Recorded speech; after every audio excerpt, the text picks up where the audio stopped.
Assalamualaikum warahmatullahi wabarakatuh. Halo. Perkenalkan, aku Rain. Perkenalkan, aku Najma Hilal Faresaki. Kita dari kelas 10-8. Jadi di sini kami akan membawakan 3 klasifikasi kingdom. Apa aja tuh? Yaitu yang pertama ada Monera, yang kedua Fungi, dan yang ketiga Animalia. Nah, yang pertama itu ada Monera. Monera itu dibagi menjadi 2, yaitu Archaeobacteria dan Eubacteria. Nah, Archaeobacteria itu adalah kelompok mikroorganisme prokaryotik yang hidup di tempat yang ekstrim, seperti sumber air panas, terus tidak ada oksigen. Nah, peran Archaeobacteria yaitu pertama penghasil metana, yang kedua penjaga ekosistem ekstrim, yang ketiga kemosintesis, yang keempat pengurai, dan yang terakhir aplikasi bioteknologi. Nah, mereka itu berbeda dari bakteri biasanya. Mereka itu memiliki dinding sel yang berbeda. Nah, yang kedua ada Eubacteria. Nah, Eubacteria adalah organisme bersel tunggal mikroskopis. Eubacteria kadang-kadang juga disebut sebagai bakteri sejati. Sebagian besar organisme yang kita anggap sebagai bakteri adalah Eubacteria. Selanjutnya ada peran dari Eubacteria. Yang pertama ada dekomposer. Yang kedua ada pengikat nitrogen. Yang ketiga ada proses fermentasi. Yang keempat ada pengalihan patogen. Yang kelima ada bioremediasi. Yang keenam ada juga kesehatan manusia. Nah, yang kedua ada klasifikasi kingdom yaitu fungi. Nah, apa sih itu fungi? Fungi adalah organisme eukariotik yang tidak melakukan fotosintesis dan mendapat nutrisi dengan menyerap zat organik. Klasifikasi fungi dibagi menjadi 4. Yang pertama itu Ascomycota. Ascomycota adalah jamur yang dapat ditemukan di berbagai habitat termasuk tanah dan air, dan sebagai saprofit pada bahan organik. Nah, banyak juga yang berperan sebagai pengurai dan membantu dalam proses dekomposisi. Contohnya adalah ragi. Nah, yang selanjutnya ada Zygomycota. Jamur ini tumbuh dalam bentuk hifa tanpa sekat. Peranan dari Zygomycota adalah sebagai dekomposer, fermentasi, dan patogen. Nah, contoh dari Zygomycota ini adalah jamur roti. Nah, yang ketiga ada Basidiomycota. Basidiomycota bisa ditemukan di tanah dan juga di kayu yang sudah busuk. Basidiomycota banyak yang berperan sebagai pengurai. Contohnya adalah jamur payung.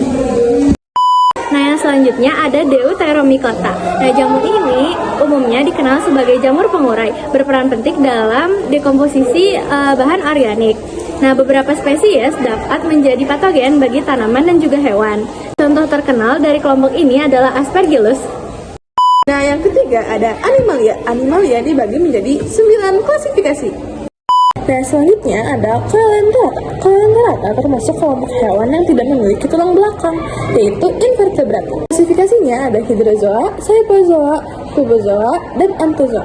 Yang ketiga ada Platyhelminthes. Platyhelminthes adalah filum hewan invertebrata yang dikenal sebagai cacing pipih. Nah, klasifikasinya ada Turbellaria, nomor 2 ada Trematoda, yang ketiga ada Cestoda.